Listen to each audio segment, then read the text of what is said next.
Tout ça. Par contre, là, on va passer à l'analyse. J'ai quand même pas mal de choses à vous dire, surtout par rapport au Château dans le ciel, vraiment au film de Miyazaki, parce qu'il y a vraiment énormément de parallèles. Vous allez comprendre pourquoi. Alors, tu penses qu'on pourrait avoir l'incident plus tard en flashback, genre Ouais, ça c'est carrément possible parce que pour moi, je pense que potentiellement il va se passer quelque chose. Attends, c'est quoi là? Je vais juste vous passer une petite information parce que c'est vrai que je vous l'ai pas montré et pour moi elle est importante. Je vais juste mettre ça là vite fait. Voilà. Alors ici, on a des petits indices en fait. On a plusieurs indices. Donc le premier indice, c'est celui-là. Il a été donné avant la révélation des spoils. Donc on voit plein de glace et tout, donc ça me fait vraiment penser à Wall Cake Island. Donc je sais pas du tout si c'est un lien ou pas, si on va voir quelque chose, mais faut garder ça en tête. Pour moi, c'est vraiment à quoi ça me fait penser. Et là, le deuxième indice, c'est celui-là. Et là, on n'a pas d'informations par rapport à ça. Ça, on comprend pas vraiment ce qui se passe sincèrement. On pourrait supposer que c'est le cerveau de Vegapunk. On pourrait vraiment supposer que c'est le cerveau de Vegapunk. Cependant, rien n'a été dit dans les spoils. Vraiment, rien n'a été dit dans les spoils. Donc là, on voit le cerveau se fragmenter.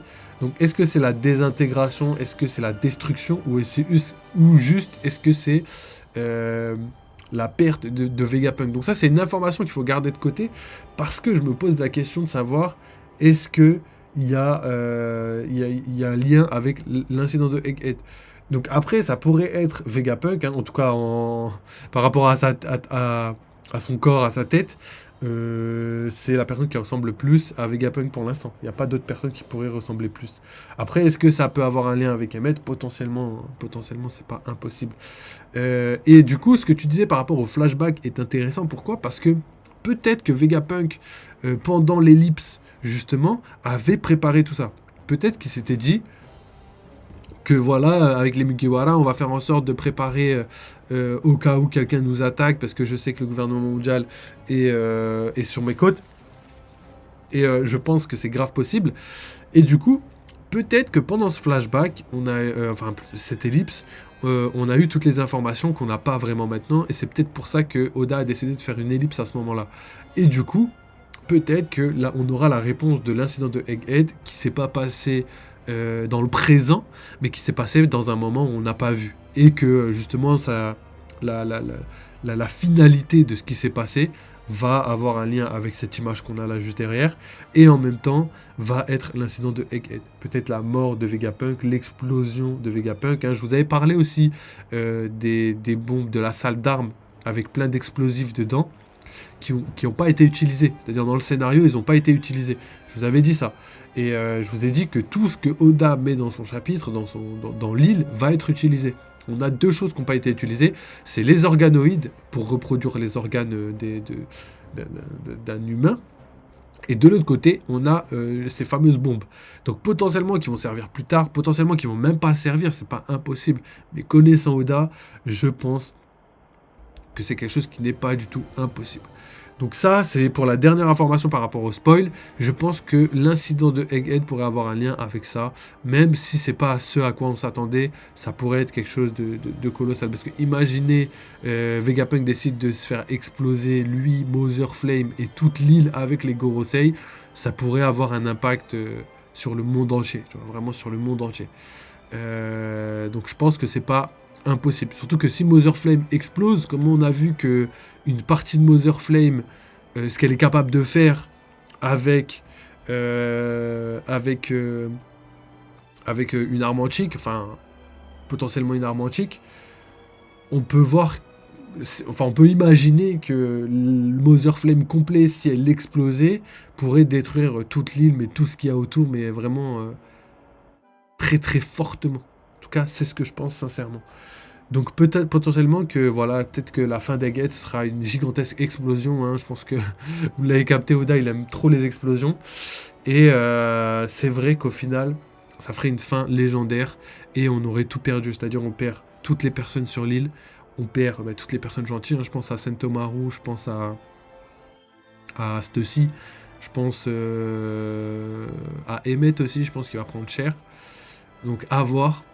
Mais on perdrait aussi, pour le côté guerre de la faim, on perdrait aussi toutes les armes, on perdrait tous les pacifistas, tous les séraphins, on perdrait vraiment énormément. Bon, on a vu que les séraphins ont pu survivre sur les bateaux, donc peut-être que c'est pour ça qu'Oda a fait ce switch, hein, le fait de les faire aspirer par le Jupiter et l'envoyer sur les bateaux, peut-être qu'il l'a fait exprès pour pouvoir les sauver, parce que tous ceux qui restent sur l'île seront complètement détruits. Donc pour moi, gardez bien en tête que l'explosion de la salle d'armes qui pourrait faire exploser le Punk Records, mais en même temps Mother Flame, et une réaction en chaîne qui détruirait toute l'île. Je pense que c'est pas impossible. Surtout un truc, vous connaissez le lien qu'il y a entre Einstein et Vegapunk, et le fait qu'en fait, Einstein a regretté toute sa vie, toutes les études et tout ce qu'il a fait pour la bombe nucléaire, parce que justement c'est quelque chose qui aurait pu servir le bien, mais qui a servi le mal. Et là, pour le parallèle avec Vegapunk, peut-être que son but, c'est de se détruire lui, se sacrifier, détruire donc tout ce qu'il a dans la tête, mais détruire aussi sa création, sa plus belle création, mais en même temps la création qu'il regrette le plus. Donc ça ferait vraiment un parallèle légendaire entre lui et Vegapunk, et peut-être que c'est pour ça qu'il a mis le message vidéo, parce qu'il veut retransmettre la destruction complète de l'île, de tout ce qu'il a construit, mais aussi la destruction de son arme, pour la retransmettre dans justement le visio escargophone, pardon. Et justement, après ça, je pense que le monde comprendrait un petit peu les dégâts que pourrait faire aussi une arme antique, sachant qu'on en parle récemment. Je pense que ça a du sens, personnellement. Je vois bien quelque chose qui pourrait s'apparenter à tout ça. Tonton Bar qui nous dit, je pensais à ça aussi, mais du coup, ça contribuera à la montée des eaux, et Vegapunk ne veut peut-être pas en rajouter. Après, ça dépend. Ça dépend. C'est vrai que ça pourrait contribuer à la montée des eaux si son invention a été utilisée dans la même pratique que celle de Mother Flame. Enfin, l'arme antique Mother Flame, hein, pas le carburant. Parce qu'en fait, Mother Flame, c'est plutôt une attaque du ciel qui va vers la terre. Et pour moi, ça a un lien avec tout ça. Alors que pour moi, l'explosion et la destruction, ça aura un impact potentiellement néfaste avec son environnement, mais pas le même impact que la montée des eaux. Et je pense que même si ça devait contribuer à la montée des eaux, même si la finalité c'est que en faisant ça, il va contribuer à la montée des eaux, je pense sincèrement qu'il l'aurait quand même fait, parce que, comme je l'ai déjà dit, son plus grand regret, c'est d'avoir perdu, d'avoir donné plutôt la puissance de contribuer au réveil d'une arme antique, alors qu'en fait, il n'était pas... Il le voulait pas, tu vois. C'était pas pour ça qu'il avait créé Mother Flame. C'était pour donner de l'énergie à tout le monde. Sauf que là, ça a été utilisé à mauvais escient. Donc, si pour lui, faire monter de quelques mètres le niveau de la mer va permettre que le niveau de la mer soit plus du tout monté, je pense qu'il va le faire. Cependant, une dernière chose, si, je dis bien si Mother Flame est détruite, pour moi, l'arme antique n'est pas détruite. C'est-à-dire que l'arme antique, elle est pas... C'est fini, on la verra plus du manga. Non, pas du tout. Au contraire. Au contraire, elle va être utilisée d'une manière différente. Et vous allez comprendre pourquoi, parce que j'ai énormément de choses à vous dire par rapport au fameux film de Miyazaki. Donc c'est parti les gars, on passe à l'analyse. Voilà, donc c'est parti les gars pour l'analyse. Donc j'ai pas mal de choses à vous dire. Donc ici j'ai les informations et on va les reprendre une à une pour faire le tour. Donc voilà. Je vais aller vite pour toutes les informations que j'ai dit précédemment pour me concentrer ensuite sur la partie théorie. Donc, on a le Sunny donc, qui est près du navire d'Elbaf, etc., etc. Donc, au niveau cohérence, au niveau fuite, au niveau mission des Mugiwara, ça y est, c'est terminé. Lilith est assommée, elle est dans le bateau des Mugiwara et elle est hors de l'île. Donc, les Mugiwara ont un petit peu raté leur mission, mais ils ont quand même sauvé une partie de Vegapunk. Donc, pour moi, eux, là, les Mugiwara, je pense qu'ils ont terminé la totalité de ce qu'ils pouvaient faire. Je pense pas qu'ils puissent faire autre chose à part fuir. Donc, pour moi, l'arc d'Egghead, pour eux, est terminé. Cependant, il reste encore le message, comme je l'ai déjà dit, et il reste encore l'incident de Egghead, qu'on n'a pas encore vu. Peut-être que l'éditeur nous a brain aussi. Hein. C'est pas impossible que l'éditeur nous a brain pour qu'on soit... et qu'on soit peut-être un peu déçu par rapport à ce qu'il a dit, parce que peut-être qu'il l'a dit juste pour vendre plus, hein, c'est son but de vendre. Hein. Donc gardez ça en tête, même si je pense sincèrement que l'incident de Egghead n'est pas terminé. Donc ça, c'est pour le côté Mugiwara et la mission des Mugiwara. Ça y est, tout le monde est réuni, tout le monde est en train de fuir. Je pense que là, on en a terminé. Peut-être qu'il y aura des échanges de coups, des petits trucs encore par rapport à eux, mais au niveau de l'intrigue, au niveau scénaristique, au niveau analytique, on a complètement terminé. Je pense pas qu'il y ait quelque chose de plus qui pourrait rajouter, à part faire traîner les choses en longueur. Je pense pas qu'il y ait quelque chose de plus, tu vois. À part si c'est pour sauver quelqu'un ou faire quelque chose d'intéressant, entre guillemets. Donc on verra, mais personnellement, d'après les dernières informations, c'est terminé. Donc ça, c'est la première chose. Saturne a bel et bien quitté, comme prévu, le navire des Mugiwara suite à une patate de Luffy. Donc voilà, ça c'est réglé. Théorie validée, hein, je vous l'avais dit, c'est une théorie assez facile à prédire. Hein. Je pense pas qu'il aurait pu les laisser s'enfuir. Mais en tout cas, on peut voir que les Gorosei ne craignent pas la mer. Parce que là, il aurait fait quoi sur le bateau? Il aurait attaqué tout le monde et après, frère, je sais pas, peut-être qu'il serait resté sur le bateau, il aurait attendu qu'on vienne le chercher. Je sais pas. Pour moi, comme je vous l'ai déjà dit, la théorie du fait qu'ils craignent pas l'eau, je pense que c'est très probable. Donc on continue. On a ensuite énormément de réactions. Donc, dans la première partie du chapitre, on a Vivi, Shirahoshi et Judge. Et dans la deuxième partie du chapitre, on a Im, l'armée révolutionnaire, Aokiji, la marine, des nouveaux personnages, Dragon, Shanks, Baggy, Mihawk et la Cross Guild. Donc là, les leakers ont décidé de mettre quelques nouveaux personnages après Aokiji, la marine. Donc est-ce que ces nouveaux personnages ont un lien avec la marine? C'est probable, mais ça pourrait être totalement des nouveaux personnages de l'armée révolutionnaire, par exemple. Ce qui pour moi a totalement... a énormément de sens. Je pense sincèrement que ça doit être quelque chose dans cet écosystème, tu vois. Soit la marine, soit les Mugiwara. Pas les Mugiwara, mais plutôt les révolutionnaires. Donc voilà. Donc ça, c'est pour les deux parties extérieures à Egghead. C'est-à-dire, c'est pour toutes les informations extérieures à Egghead. On a tous ces personnages, on a quelques infos, quelques images par rapport à eux, quelques réactions par rapport à ce qu'ils disaient, à ce qu'ils font. Donc voilà. On continue dans le même tome et dans la même lignée, dans la même écriture, la même narration qu'Oda, c'est-à-dire à savoir d'un côté les informations extérieures à Egghead et de l'autre côté les informations intérieures à Egghead. Donc voilà, ensuite on a Bonnie qui se transforme à nouveau en Nika, donc voilà encore un questionnement. On pensait que ça y est, c'était fini, on se disait c'est bon, elle peut pas tenir longtemps, elle a pas beaucoup d'endurance, donc voilà, c'est pas quelqu'un qui pourrait égaler, comment ça s'appelle, Nika, et au final on voit qu'elle peut se retransformer exactement comme Nika, donc c'est juste une Nika mais en 10 fois moins fort, on va dire, tu vois. Et le problème c'est que si elle devient beaucoup plus puissante, qu'elle s'éveille, elle éveille le niveau de son fruit, est-ce qu'elle pourra égaler Nika, tu vois? On se pose la question. Heureusement Mars nous a dit clairement que c'était qu'une copie, qu'elle pourrait jamais égaler, mais on n'est pas à l'abri de quelqu'un qui pourrait copier le fruit de Nika. En plus, imaginez, je sais pas, imaginez Katarina Devon prend le fruit de Luffy, on va en avoir combien des Nika, tu vois? La possibilité d'incarner Nika, c'est fou, tu vois. Donc, à voir. Et après, de toute façon, dans tous les cas, comme Mars l'a dit, je pense que la copie n'égalera jamais l'original. Je pense que Nika, ce n'est pas juste un fruit du démon, c'est aussi la réincarnation de Joey Boy.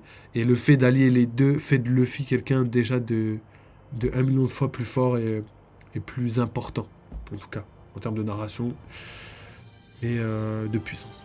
Donc on continue avec Vegapunk qui parle des armes antiques et qui dit que le sort du monde dépend de celui qui trouvera la One Piece. Donc là c'est très intéressant parce que comme je l'ai dit, ça valide deux de mes théories. Première théorie, c'est le fait que les armes antiques sont liées au One Piece.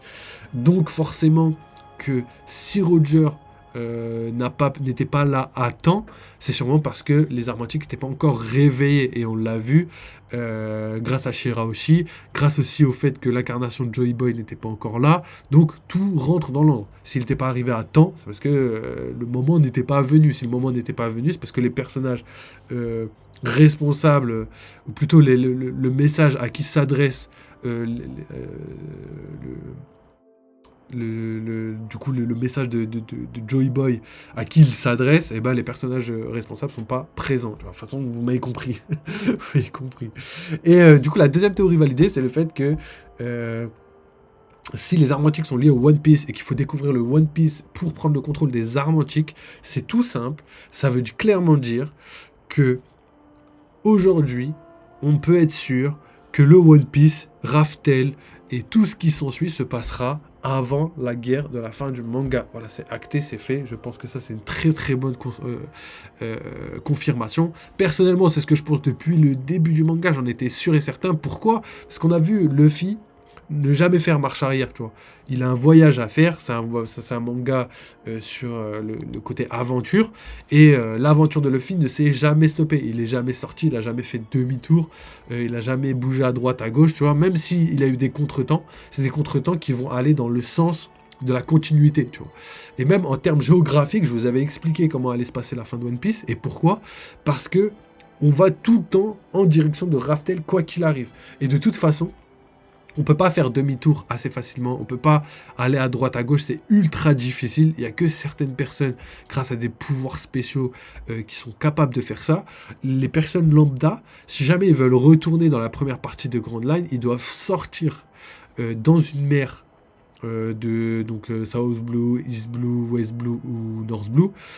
Et d'après cette mer, repartir à Rivers Mountain pour reprendre le chemin. C'est comme ça que Roger a fait, c'est comme ça que plein de personnes ont fait. Il n'y a que récemment qu'on est capable de traverser Campbelt grâce au granit marin, au progrès de Vegapunk. Mais sinon, c'est quelque chose qui est ultra difficile à faire pour des personnes lambda. Pour la marine qui ont des gros investissements, etc., etc., ils peuvent se permettre de faire ceci. Le navire Kuja peut se permettre potentiellement de faire ça. Mais voilà, il faut vraiment avoir une explication. Je pense que le navire de Luffy n'est pas capable de faire ça et je pense pas à Luffy faire ça. Vous voyez comment ça peut être long et redondant.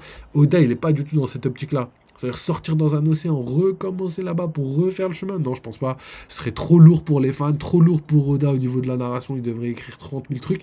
Donc on va directement vers Raftel, vers le One Piece. Donc Elbaf, Roadstar, Raftel, demi-tour. Demi-tour, on va à New Marineford. Pourquoi? Parce que voilà, pourquoi on a déplacé Marineford de l'autre côté, du côté de Nouveau Monde, et qu'on a décidé de mettre New Marineford à cet endroit-là. Réfléchissez à ça, pour moi c'est pas pour rien, hein. Je pense que Oda il fait pas les choses au hasard, il aurait juste eu à rénover Marineford et ça aurait été bon, hein. Non, il a décidé de le déplacer, de créer quelque chose de nouveau, de faire des choses bien plus hardcore, c'est pas pour rien. Et juste derrière, il y a quoi?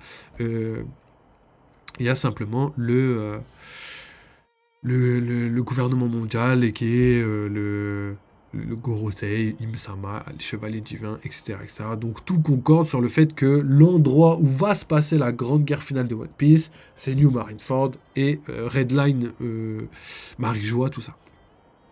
Donc voilà, pour moi ça confirme tout ça, et du coup, c'est pour ça que cette confirmation n'est pas quelque chose qui me choque, c'est quelque chose que j'avais déjà anticipé, mais c'est quelque chose qui est important parce que maintenant on le sait, on pourra mieux théoriser maintenant et se diriger vers les bonnes théories. C'est-à-dire que les armes antiques ont un lien avec le One Piece va être découvert avant la grande fin de One Piece, et du coup après on va s'occuper des armes antiques et repartir là-bas. C'est pour ça d'ailleurs que je vous avais mis l'hypothèse que Pluton est à Wano et que Shirahoshi est sur l'île des hommes poissons et que Luffy va revenir sur l'île des hommes poissons pour détruire l'île des hommes poissons, parce que il y a pas le choix, on va détruire Redline à la fin du manga, donc si les hommes poissons restent là, ils vont mourir. Donc autant que Luffy, on le connaît, hein, on le connaît Luffy, sa manière de faire, tu vois, il sait pas trop faire, donc lui il va détruire l'île, comme ça tout le monde fuit parce qu'ils n'ont pas le choix, mais au moins ils sont tous sauvés et lui il a réalisé ce qu'il voulait, voilà, il est tranquille, vous avez capté. Donc je pense que ça c'est très important et c'est quelque chose qu'il faut garder en tête.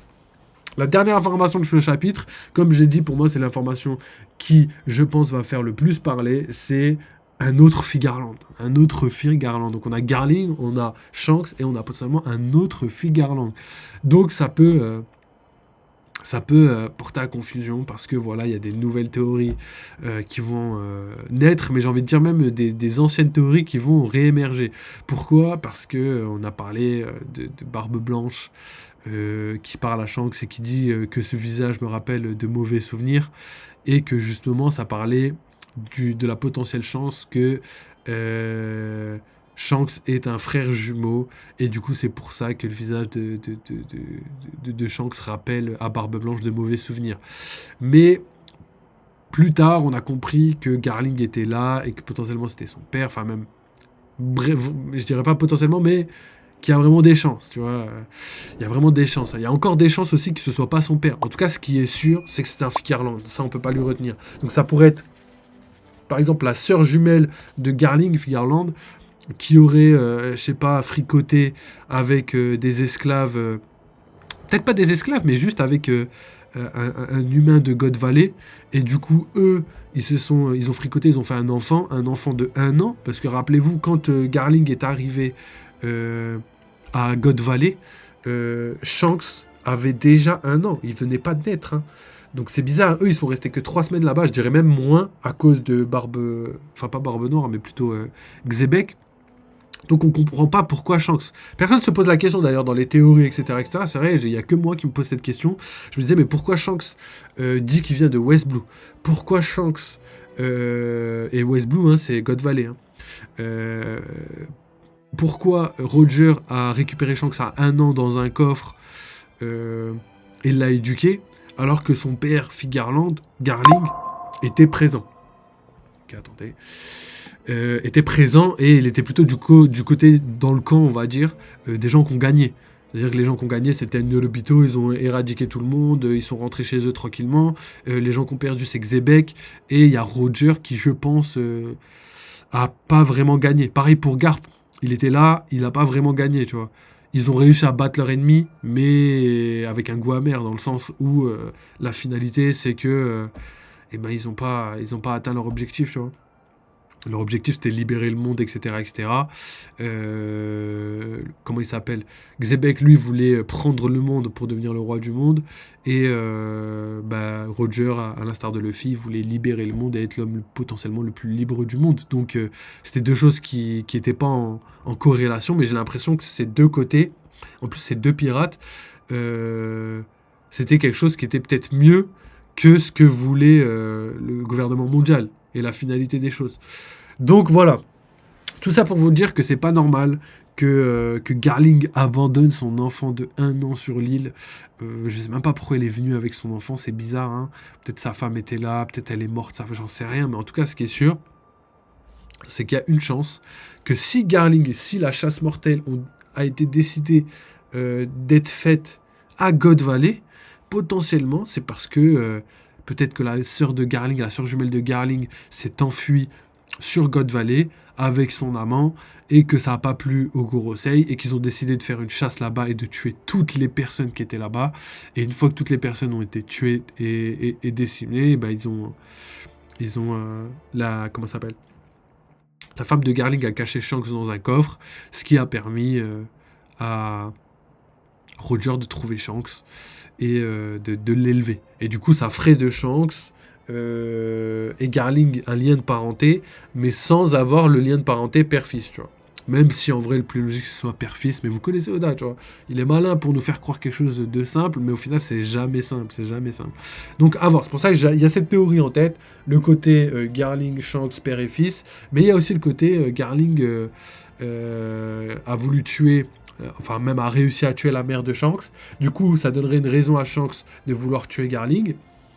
Et Garling, il a fait un fils qui ressemble comme 2 gouttes d'eau à Shanks. Et du coup, ça ferait des cousins ennemis, tu vois. Potentiellement au même level, tu vois. Donc, gardez bien ça en tête parce que pour moi, c'est quelque chose qui est très très probable. D'ailleurs, n'oubliez pas que les Figarland, ils sont ultra forts grâce à leur race. C'est le Gorosei qui l'a dit. Les Figarland sont grave forts grâce à leur race. Donc, gardez ça en tête parce que c'est très très important.